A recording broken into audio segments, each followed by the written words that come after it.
the 12 pairs of cranial nerves.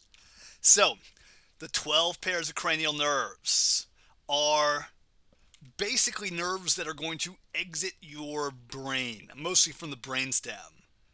They are going to have motor and sensory functions among them. Bear in mind, even though these guys are leaving the brain, they are part of the peripheral nervous system. So what we're going to do is go through these 12 nerves, see how they mostly control things in your head and your face, with a couple of exceptions that we'll get at as well. If we look at this inferior view of the brain, we can see in yellow all of these cranial nerves. We can see where the olfactory nerves are going. Olfactory nerves are number 1. We can see the 2 cut ends of the optic nerves, they're number 2. We can see the 2 oculomotor nerves, number 3. The trochlear nerve, number 4. The trigeminal nerve, number 5. We're just seeing 2 of the branches of the trigeminal nerve at the moment here. That's why it looks like there's 2 things. So then we jump to the inside, and we get the abducens nerve, which is number 6. Got him here and him here. And then we go out a bit. We get the facial nerve. Got a couple branches of it. Then we got the vestibulocochlear nerve, number 8. Facial's number 7. Vestibulocochlear is number 8. Then we go down and we get our glossopharyngeal nerve, number 9. We get our vagus nerve, number 10. Our accessory nerve, number 11. Then we kind of jump back into the middle there. And we got our hypoglossal nerve, which is number 12. So these are the 12 cranial nerves. Notice that most of them are coming off the brainstem. Nerves 3 through 12 are coming off the brainstem. First 2, olfactory and optic, are unique in that they're not from the brainstem. Notice how as we go lower and lower and lower, the number of the nerve gets higher and higher. So obviously we're going to know the 12 names of the cranial nerves. We're also going to know the numbers. So you can't just know the oculomotor nerve and what it does. You got to know its number 3. All right? So we're going to know the names, numbers. We're going to know their functions as well. So we're going to go through all 12 of these guys. All right. Let's get to it. Here are a pair of mnemonic devices that I like. Old Opie occasionally tries trigonometry and feels very gloomy, vague, and hypoactive. So, old. What is that going to stand for? Old is going to stand for olfactory. Old stands for olfactory. Opie is going to stand for optic. Occasionally is oculomotor. Tries is going to be trochlear. Trigonometry is going to be trigeminal. And is going to be abducens. Some terrible handwriting, isn't it? F is going to be for facial. V is going to be for vestibulocochlear. That's a really long one to write too. Vestibulocochlear.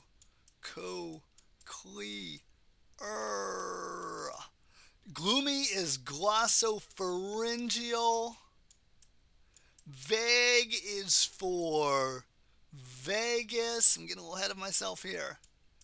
And is for accessory. And hypoactive, of course, finishes us out. It is for hypoglossal. So that's a good mnemonic device. Old Opie occasionally tries trigonometry and feels very gloomy, vague, and hypoactive. Another helpful mnemonic device is this one. Some say marry money, but my brother says big brains matter more. So what these are telling you, the things with an S tell you that the nerve is sensory. So like nerves 1, 2, and 8. So olfactory, optic, and vestibulocochlear are all sensory nerves. The ones with the M's, so 3, 4, 6, 11, and 12, those are going to be motor nerves. Then the B's, so 5, 7, 9, and 10, are going to be both. So combination of sensory and motor functions. So these are two good mnemonic devices. You don't have to use these, make your own. If you Google some, there's a lot of them out there. Some are good, some are bad. Some they've got different like ratings. Some are G-rated, others are not. All right, let's go through them one at a time. Starting with the olfactory nerves. Got a lot of olfactory nerve filaments right here in the superior nasal cavity in what's called the olfactory epithelium. And the filaments of the olfactory nerve are going to go up through foramina in the ethmoid bone. The foramina, which we met, are called olfactory or cribriform foramina. So I like olfactory, but you can use either one. Olfactory foramina. And they're in the cribriform plate, which we know is part of the ethmoid bone. And those neurons are going to come and synapse on neurons in the olfactory tract, in the olfactory bulb, which is the end of the olfactory tract. Axons will then go towards the olfactory cortex, which is in the medial temporal lobe. If you weren't sure if your olfactory nerve was working, maybe you would smell something, maybe smell some vanilla or some coffee, something that's like a nice smell. If you can smell it, your olfactory nerve is probably working pretty well. There's a downside to having these filaments go through the ethmoid bone. If you get struck somehow in your nose, these nerve fibers can shear off. So we don't want that to happen. So try and avoid that. All right. Number 1 is done. Only 11 more to go. So, number 2, the optic nerve. It is also purely sensory like the olfactory. Comes out of the back of the eyeball, comes out of the retina, and is going to go through the optic canals of the sphenoid bone to get into the cranial cavity. So we see the optic nerve right here. We got that optic nerve. We got another optic nerve right there. And the optic nerves, of course, go to the optic chiasm. The word chiasm refers to the letter X because what's going to happen here is some of the fibers are going to cross over. Okay? Some of the fibers are going to cross over. The medial fibers are going to switch sides. So the medial fibers are going to switch sides. The lateral fibers stay on the same side. Okay, the lateral fibers stay on the same side. The medial fibers switch. The consequence of that is that we have what are called contralateral fields. So what you see in your right field of view, is going to go to the opposite hemisphere, the opposite occipital lobe. All right. That's pretty much it for the optic nerve. When you go get your annual eye exam, doctor will dilate you and look at the retina in the back of your eye with the ophthalmoscope. Maybe they'll take a picture of that optic nerve, make sure it's not too big, make sure everything is good with it. All right, guys, we are done. 2 of them. 2 of them, yeah. Awesome. Let's do number 3. Number 3 is the oculomotor nerve, the eye mover nerve. It's a motor nerve like its name implies. It's going to be involved in eye movement, again, like its name implies. The oculomotor nerve is going to have fibers going from the midbrain through the superior orbital fissure, which of course you remember is in the sphenoid bone, and then out to a lot of muscles in the eyeball. Whole lot of muscles in the eyeball. Whoops, didn't mean to click forward. Let's talk about some of the muscles that it is going to go to. So the oculomotor nerve is going to go to a muscle called your superior rectus. Let's start with him. It's on top of the eyeball, superior, right? Rectus means straight. The fibers go straight back. And this muscle is going to let you look up. So that's one. The oculomotor nerve also goes to a muscle called the medial rectus, which is on the medial side of the eye. It is going to let you look medially. So if you all of a sudden use just your eyes to look left, your right eye use the medial rectus. All right, there's another rectus muscle that we've got, okay? Another rectus muscle we've got to deal with is called the inferior rectus. So it's on the bottom down here. Okay, if the superior rectus let you look up, well then the inferior rectus, of course, is going to let you look down. So we've got 3 rectus muscles. You probably noticed that we're missing one direction here. The lateral rectus is not going to be done by the oculomotor nerve. We'll get to it a little bit later. There is another eyeball muscle called the inferior oblique. See it down here? Oblique means at an angle, and it's going a different direction than the rectus muscles were. And this inferior oblique muscle is going to basically let your eye move up and out. So up and out. All right, guys, we're almost done. There's a muscle called the levator palpebri. Palpebri means fold. All right? Well, what folds over your eye? Your eyelid. Levator. You can probably figure out what that means, right? Levator, elevator. It's going to elevate your eyelid. Levator palpebri elevates your eyelid. If the oculomotor nerve is having problems, one thing that can happen is the eyelid can start to droop. All right, so we got these 5 muscles that are going to be controlled by the oculomotor nerve. Those 5 muscles are all skeletal muscles, all right? So the oculomotor nerve has somatic fibers because it's controlling those 5 skeletal muscles.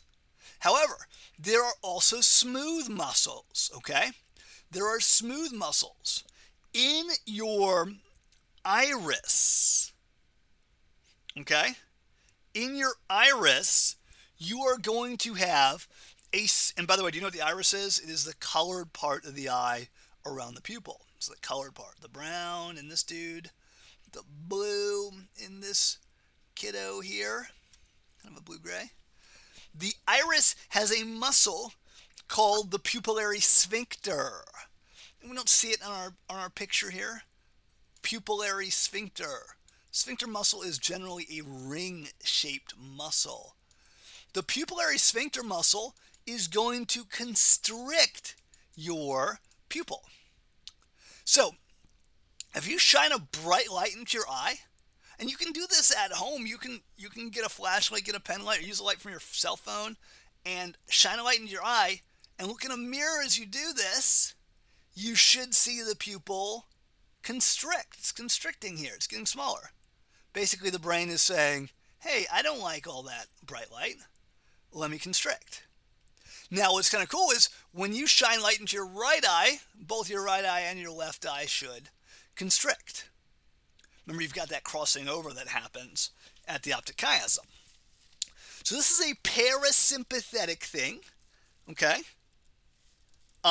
So there are parasympathetic motor fibers, rest and digest, that are responsible for this movement. Okay, almost done.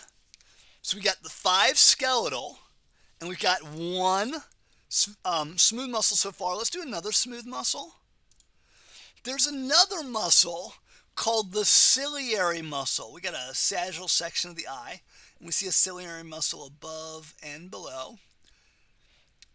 Behind your pupil, you have the structure called the lens. Okay? Structure called the lens. And the lens helps refract or bend light that's coming into your eye. And you need to adjust the shape of this lens depending on how far away the thing you're looking at is. If you hold your thumb up about like a couple inches from your eyeball and you look at your thumb, things that are back in the background will become blurry. If you then look at the things in the background, maybe like a wall away, your thumb will become blurry.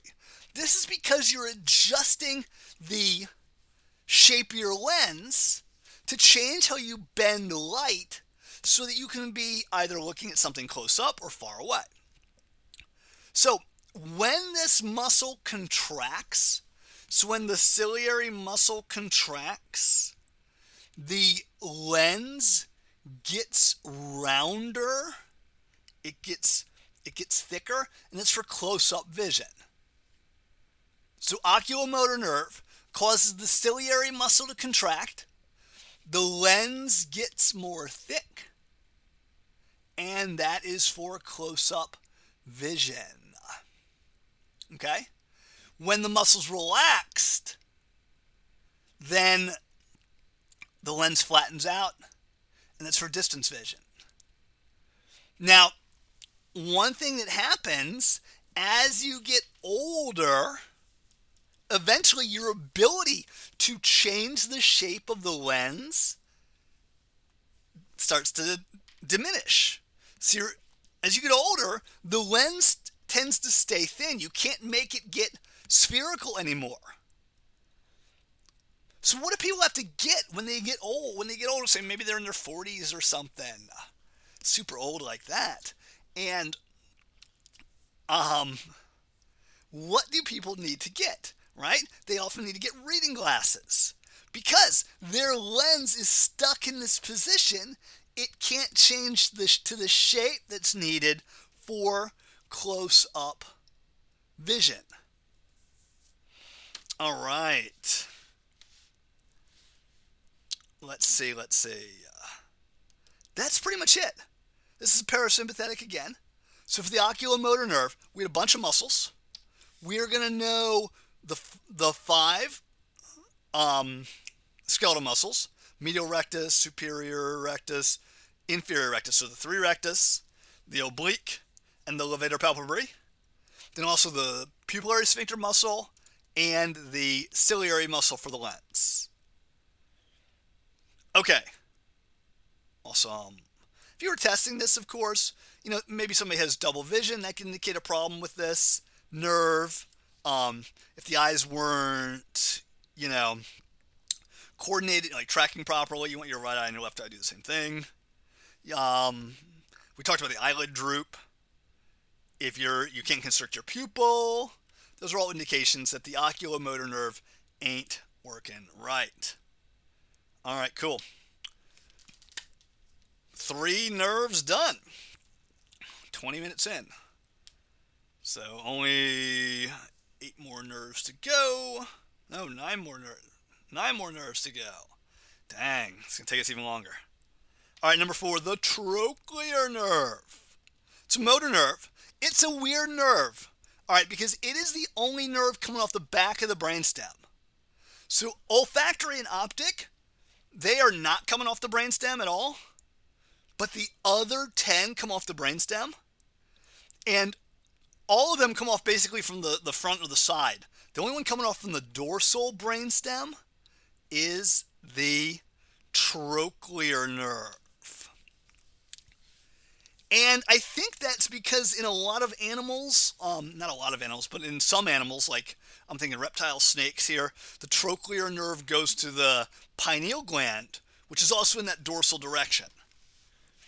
If I'm wrong, somebody correct me on that one. All right. So where's the trochlear nerve going? Comes out of the dorsal midbrain, sneaks around it, sneaks through the superior orbital fissure of the sphenoid bone, and goes to this muscle called the superior oblique. We had a muscle called the inferior oblique earlier. Inferior oblique basically let you look kind of like up and out. So the superior oblique is going to let you look, basically move your eye down and out.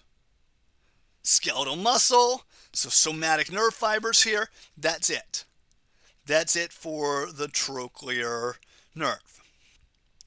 And again, when you go to the eye doctor and get your annual eye exam, they'll test your field of view. They'll like move a light or something around into the different quadrants, I guess, of your field of view, making sure that all of these muscles are working. All right. That one was pretty quick. That's good. And now we're on to the trigeminal nerve. Trigeminal nerve is a big nerve. It is a thick nerve. We saw it on the sheep brain and the brain model. Comes out of the lateral pons. There we see it right there. Comes out, gives off these 3 beautiful branches.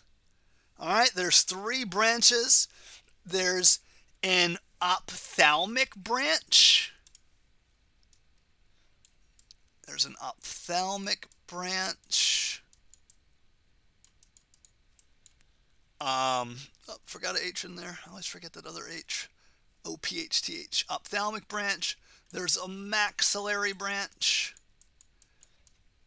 And there is a mandibular branch. So those are the 3. Trigeminal. Those are the 3 twin branches.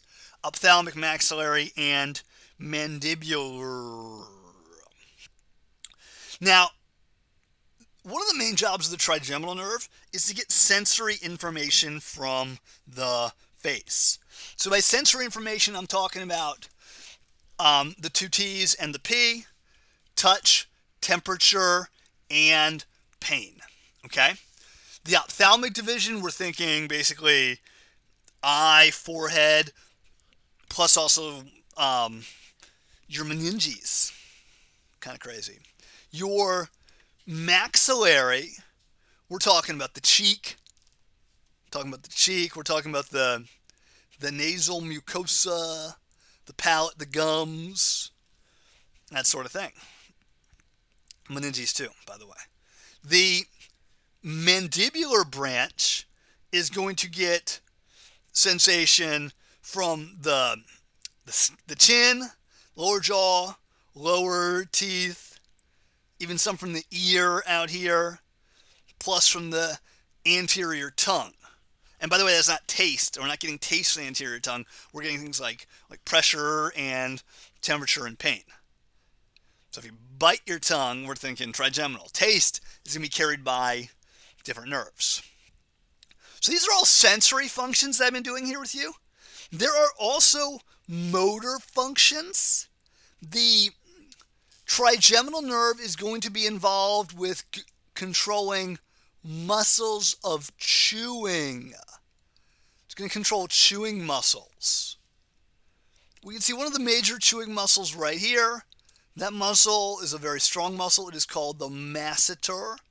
It's called the masseter because it's involved in mastication, which is chewing.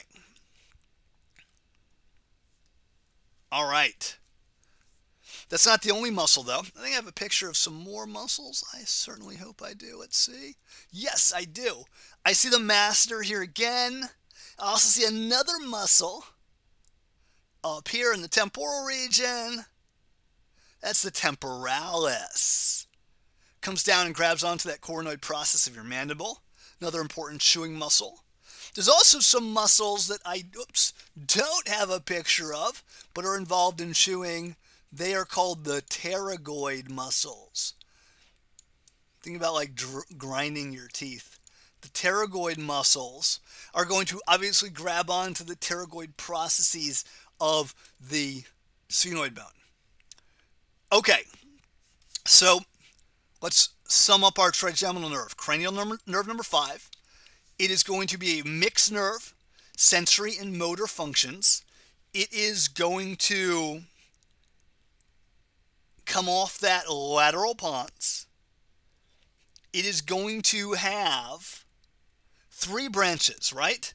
So the three branches are going to be the ophthalmic, the maxillary, and the mandibular.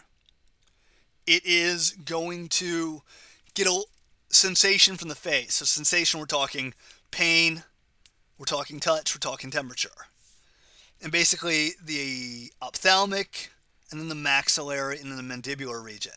If you go to the dentist, they may have to numb branches of your trigeminal nerve if you're getting any work done on your teeth. Now, as far as muscles go, remember the trigeminal nerve is going to chewing muscles. Chewing muscles like the masseter we see here, the pterygoids, which we don't see, and the temporalis, which we see here. If this nerve is not working, they'll have a hard time closing their mouth, like squeezing their jaw shut. Have a hard time feeling things on their face. All right, that is the trigeminal nerve. Let's do the abducens nerve, number 6. It is a motor nerve as well. Comes off the bottom of the pons. It is going to sneak through that superior orbital fissure, just like the oculomotor nerve and the trochlear nerve did. Now, this is going to go to that missing rectus muscle. Remember, the oculomotor nerve went to the superior rectus, inferior rectus, and the medial rectus. The abducens nerve is going to go to the lateral rectus muscle, which is on the lateral side of the eye. It is going to abduct the eyeball. In other words, it's going to let your eyeball look to the side. So if you're standing in a mirror and you look to the left, your left eye is abducting. It's your lateral rectus. If this nerve or muscle doesn't work, the eye can tend to drift inward. All right. Boom. That one was fast. Let's go on and do the facial nerve, number 7. The facial nerve. It's a mixed nerve. It's basically coming right off the bottom of the pons near the top of the medulla. And it is going to have both sensory and motor functions. Sensory function is quick. All right, it is responsible for taste. All right, it gets taste sensations from the anterior 2/3 of your tongue. All right? Anterior 2/3 of your tongue. That is the sensory function. Then its motor function is going to be both somatic and autonomic. Hey, by the way, if we go back for a second, somatic function only because skeletal muscle for the abducens nerve. Trigeminal nerve, we're going to skeletal muscles too. That's somatic.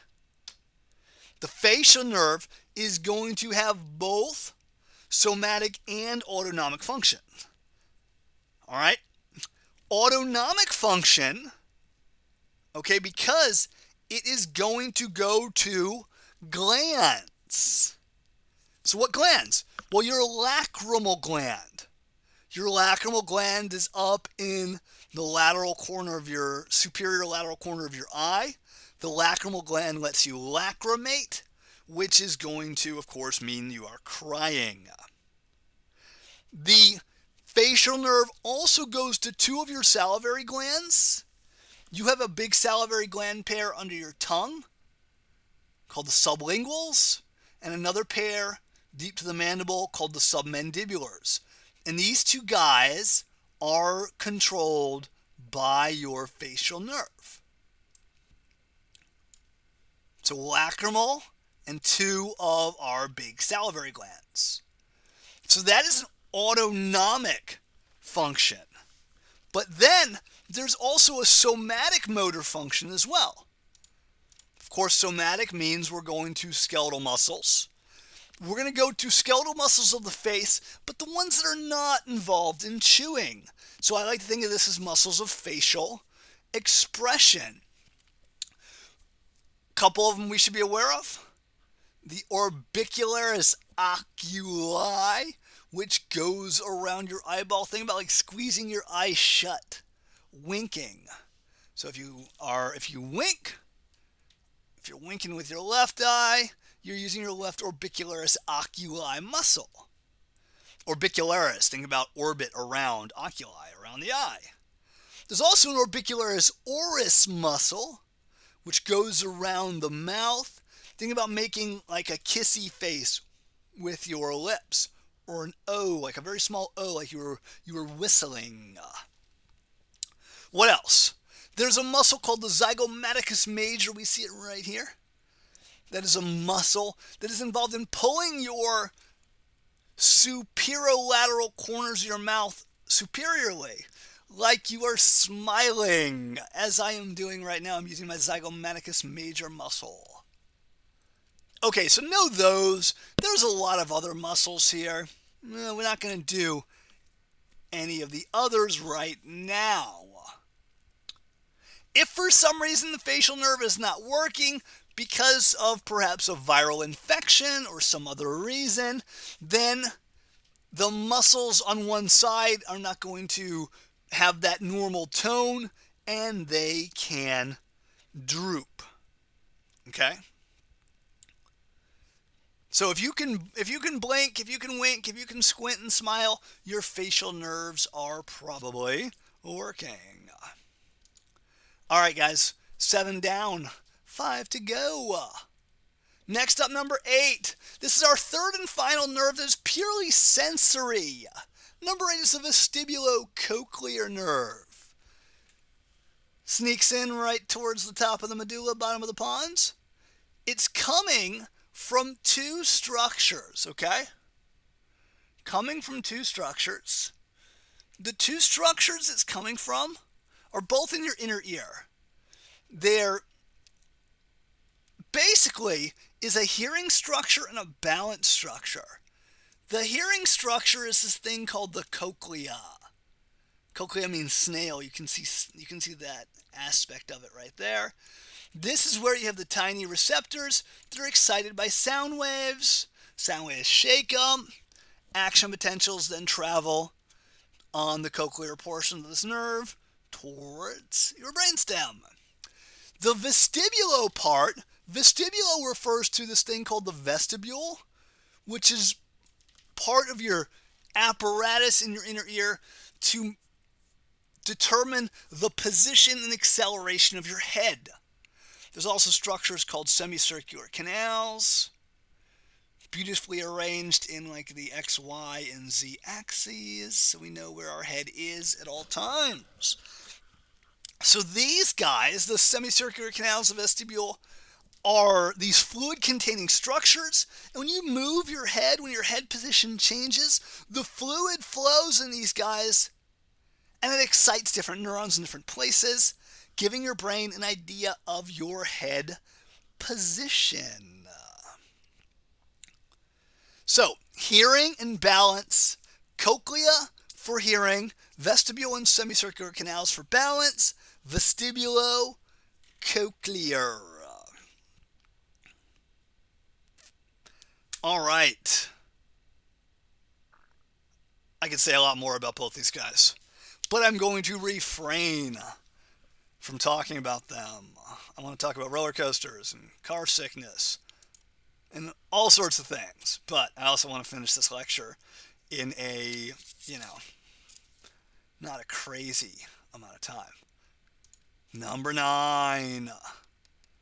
One of my favorite all-time nerves, the glossopharyngeal nerve. Glossopharyngeal. Glosso means tongue. Glosso means tongue. Think about the word glossary, for example. Glosso means tongue. Pharyngeal means of the pharynx. The pharynx, of course, is your throat. So there is going to be a tongue and a throat function here.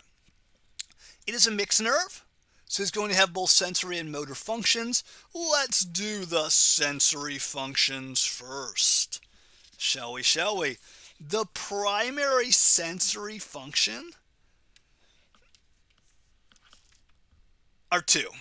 So there's really two major sensory functions we're going to have, okay? One of them is from the tongue itself. Remember, facial nerve, anterior 2/3 of the tongue for taste. Glossopharyngeal nerve, posterior 2/3 of the tongue for taste. I used to think about, imagine I was eating a food and the food tasted fantastically good. Fantastically good. F and G. So if something tastes fantastically good. Tastes fantastically good. Or some other adjective and adverb and adjective that would work here. You want an F and a G here, okay?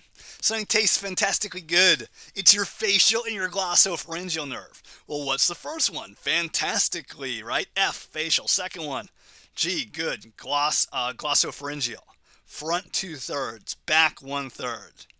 Silly little ways to remember things are always valuable. So that is one of the sensory functions. The other sensory function happens in the neck. Because next to your pharynx, so here's your throat right here, next to your pharynx, you have carotid arteries. All right? In particular, you have an artery called your internal carotid artery. It's right here. It's internal carotid artery here. It is going to feed your brain. So you got to make sure your brain is getting the right amount of blood and the right amount of stuff in blood. So the glossopharyngeal nerve is going to measure the blood pressure. It is also going to measure the pressure of oxygen, the pressure of CO2, and the pH in your carotid artery to make sure the blood going to your brain has the right levels of that stuff. Hopefully that makes sense. All right, good. So that is a sensory function. Well, let's do the motor function. The motor function is also dual. We're going to have somatic and we're going to have autonomic. The somatic function is actually pretty quick. It is just this muscle called the stylopharyngeus, which helps pull up on your throat, pull up on your larynx when you are swallowing. And obviously, stylopharyngeus, what bone does it attach to? The styloid process of the temporal bone, right? So that is a somatic function, but there's also an autonomic function. The autonomic function is to send signals to this biggest of salivary glands. The salivary gland is called the parotid gland. The parotid means near the ear. If you go like right in front of your, right above rather your mandibular angle, depending on how much adipose tissue you have in your face, you might be able to feel a lumpy thing. Like I can feel mine. I have a pretty skinny face. I can feel mine on the ramus of my mandible. I can feel my parotid gland. And it salivates. It makes saliva, which is important, of course, when you're eating food. Fantastically good food, in fact. Okay, how would you test this? Well, you could see if do they have a dry mouth? Are they able to salivate? Can they taste on the back of the tongue? Can they have normal swallow? Can they swallow well? By the way, I forgot to talk about testing the vestibular nerve. I mean, obviously you can test hearing, you can test balance. Pretty easy one to do. All right. Folks, we are done with 9 of these nerves. We're in double digits. Yay. The vagus nerve, number 10. It's a mixed nerve. The word vagus means wanderer. One who wanders. So if you give me a vague answer, your answer might be like kind of all over the place, right? It might be too general, not specific and direct like I want. So that's vague. If you're a vagrant or a vagabond, maybe you're wandering around without a fixed place to live. So the vagus nerve lives up to its name. It is going to wander quite a bit. We see it here going to a lot of structures in the neck, in the thorax, in the abdomen. Now it has both motor and sensory functions. Sensory functions, we're talking sensory information from your heart and your lungs and most of your abdominal organs. Like as you take a big deep breath in, your lung expands and stretches, and the vagus nerve lets the brain know that the lung is saying, hey, I'm getting too stretched here, you better breathe out. Sensation from the heart as well. Sensation from your stomach, like the fullness of your stomach. Sensation from your intestines. Also gets information from your pharynx, like sensory information from your pharynx, from your larynx. So sensory information like touch and pressure and things like that. So that's pretty much the sensory part. As far as the motor part goes, we are going to do both a somatic and an autonomic function. The somatic function is going to go to pharyngeal muscles. So glossopharyngeal went to one pharyngeal muscle. The vagus nerve, you can basically think about it as going to all the others. And of course, pharyngeal muscles are going to be important for swallowing. Laryngeal muscles, important for your generation of speech. So, somatic functions, laryngeal, pharyngeal muscles. Autonomic functions. All right, we're going to smooth muscle, glands in your thorax and your abdomen, plus cardiac muscle in your heart.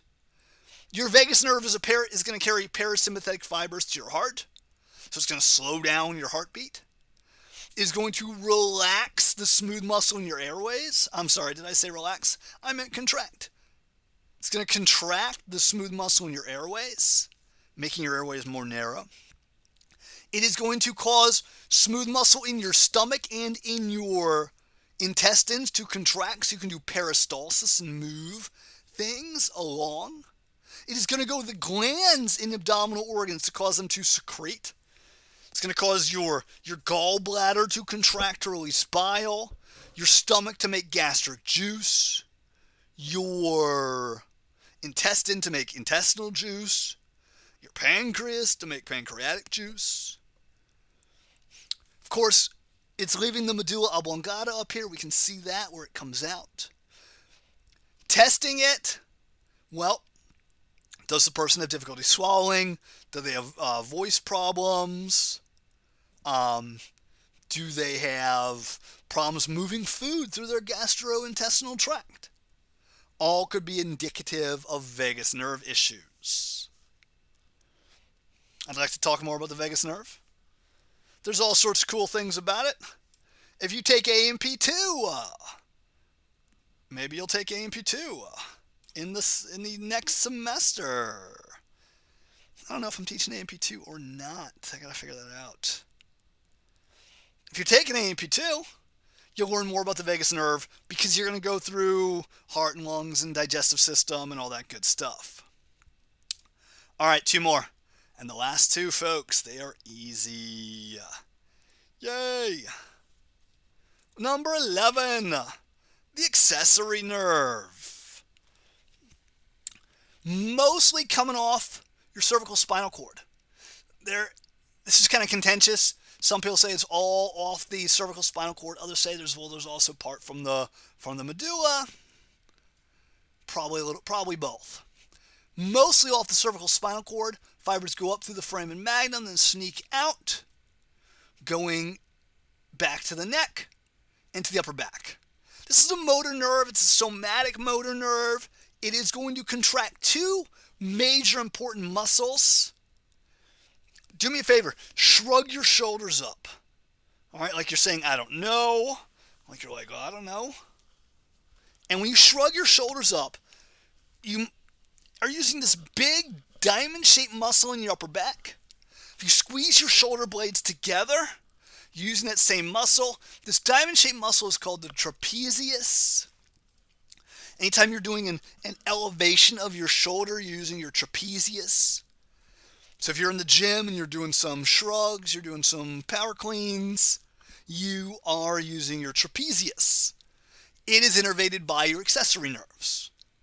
Another big muscle is your sternocleidomastoid, attaching to your sternum, clavicle, and temporal bone, of course.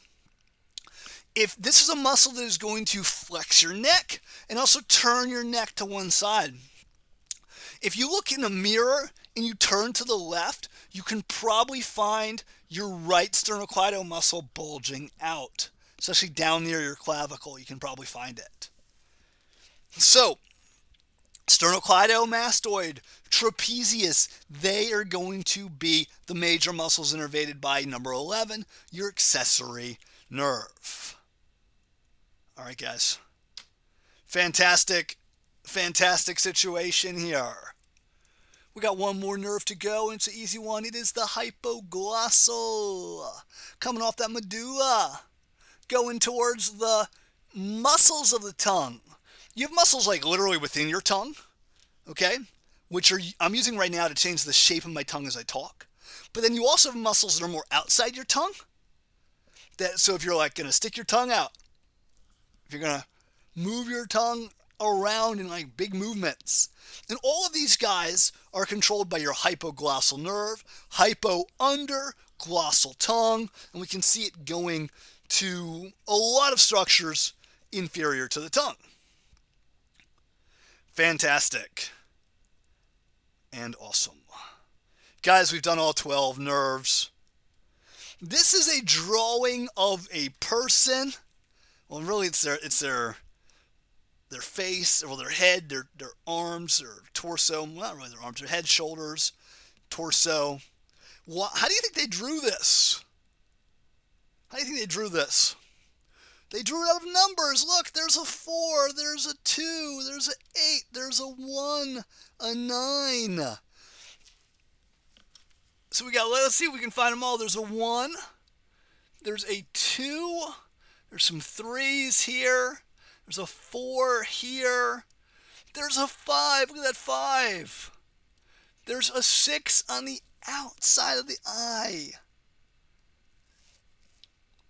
Is there a 7? I'm looking for a 7 right now. Got a 5. I don't know if oh, there's the 7 right there. There it is. 7 was hiding from me. There's the 7. 8 right there. 9 right there. 11 over here. 10 right here. 12 right there on the tongue. So obviously this drawing was supposed to help you localize the functions of these nerves. The 8s are the ears, right? Because the ears are vestibulo-cochlear. Hearing and balance is the ear job. All right? 3s are oculomotor. 6 is abducens. Look how the 6 is on the lateral side, but then 3s are superior, inferior, and medial. The eye was made out of number 2, which is the optic nerve. Number 4 became the eyebrow. Well, that was the trochlear, which was superior oblique to the top of the eye. Doesn't really control your eyebrow, but you see what they're going for here. The nose is number 1. The nose is number 1, olfactory. The trigeminal, number 5. Look, it's forming the mouth for chewing. It's got the teeth on it for chewing. Plus, it's up into the forehead and the face for sensation. Did number 6. Number 7, also in the face. Number 7, also in the face, gets the facial. We did 8. Number 9, glossopharyngeal. Tongue and throat. So we're kind of towards the back of the mouth, back of the tongue, and the throat. Number 10 is down here, because it's going down to maybe this is supposed to be our thorax here. You can think about the thorax and the abdomen. 11 for the shoulders, because we elevate the shoulders, elevate the scapulae with number 11. Number 12 is the hypoglossal, the mover of the tongue. So, Pretty neat way they drew that. Here's another one. This one's a little different. It's a little, it's better in some ways, worse in others. What I want you to do is I want you to draw your own version. Don't just copy this one or that one, but make your own version. Draw it, send it to me, and that is going to be worth, oh, get out of here. Let's get rid of that thing. That is going to be worth a whopping 2 points. Email that to me. Worth 2 points. All right, guys, we are utterly, totally done. I will see you next time.